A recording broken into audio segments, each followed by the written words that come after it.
We all remember our first flip and how well it went or how well it didn't go in my case. My name is Darren Wright, I'm your real estate investor.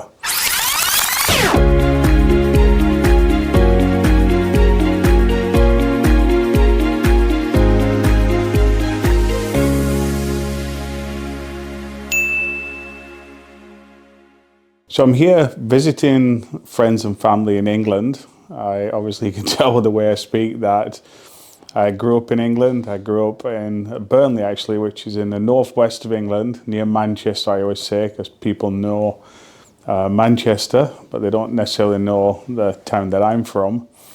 And I moved to Canada in 2007, so it's 17 years ago. So I'm seeing a lot of changes here, and I've been visiting places. One of the places I visited was my first flip property. So I thought I'd take the time to tell you how this developed. My parents bought a convenience store. Well, it's a bakery slash convenience store, and it was in a row of houses. Here they call them terraced houses. You all know them as townhouses. So two of the houses were converted into a store on the ground floor, and then we used to live above the store. It was 3 bedrooms. There was 2 bedrooms, mine and my sister's, and the attic was converted for my parents. And then we had a living room and bathroom.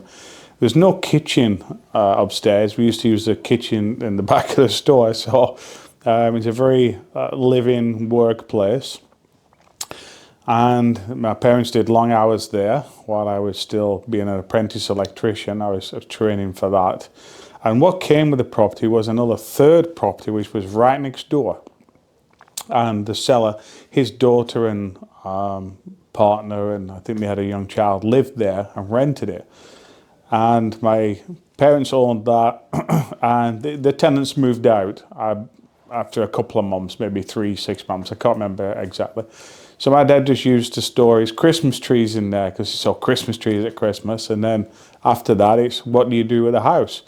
Well, myself and a friend decided we were going to be entrepreneurs and flip this property. We would buy it from my parents for the same price they paid for it because it was no good to them. And we were going to fix it up and turn it into a nice livable space. So we both got a mortgage. We're only 18-year-old. We're only level 2 apprentices, so we did well to qualify it. We obviously put a down deposit, and I can't remember the exact details of it. And we started renovating. Well, demolition. So we were very good at demolition. We actually converted it from a 2-bedroom to a 3-bedroom. The way it was designed, it was 2 long bedrooms, and we moved the bathroom from one of the long rooms into a small, in the middle of the house on the second floor, and shortened one of the bedrooms. So we actually made it into 3 bedrooms. So we got it all framed up, and we're both apprentice electricians, like I said. So we did the electrical work. We got it all wired. That was the easy part for us. And things went very, very slowly because we're both working full time. My friend was doing longer hours, and on a Saturday was our main job day. So we start in the morning, we do a few things, and then we go to the pub for lunch. And we talked a lot, but we didn't get a lot done in the afternoon. So that's basically how it went.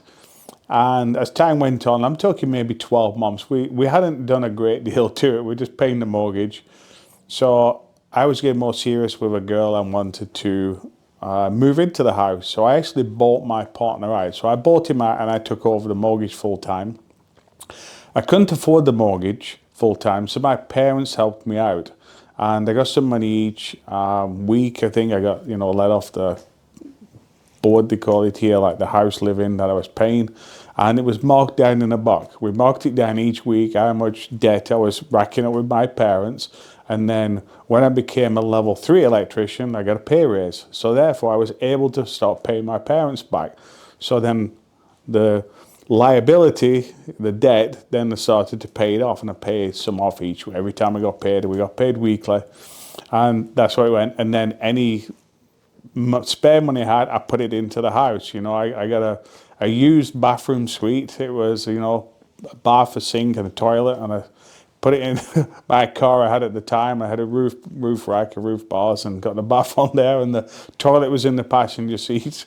Very comical how I did it, but I had to pay a plumber to do all the plumbing correctly, and I just went from there. And when I moved in, you know, with the girlfriend at the time, that I'd finished the bathroom, I had finished the bedroom, I put doors on those, and then living in it, I fixed up the rest. So I'd work, and the money earned, we put it into the place, and it served us very well. We actually had 2 children in there before we sold it and moved to another place. So I never actually made any money on it. It was a labor of love. I spent many hours slaving away and never got any money for it. We had no education. We didn't know what we were doing.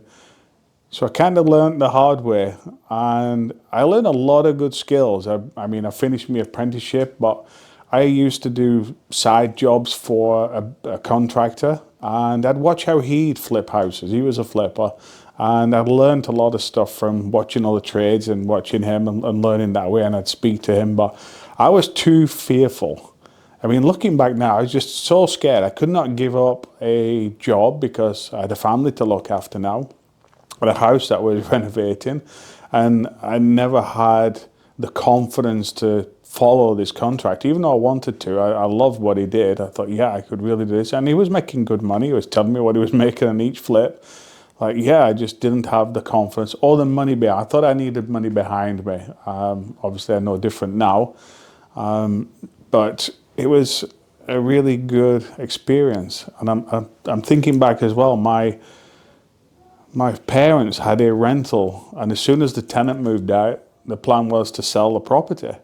I mean, they could have had a rental property there if they'd have known how to run and operate a rental property. And myself, maybe I could have bird the property, you know, could I have fixed it up and sold it? And I mean, I look back now, starting an 18-year-old, if I'd have started there at 18 and bird property, I'd have been a billionaire by now for sure, because the amount of time that I could have accumulated wealth was just fantastic. I mean, we all know real estate is not a short-term game. It's not a get rich quick. You're not going to make quick money. You make a lot of money over time. You're creating wealth. We're buying the assets that are cash flowing. They're going to keep building over time. So don't get discouraged when you're trying to get your first flip. Get your education and take some action.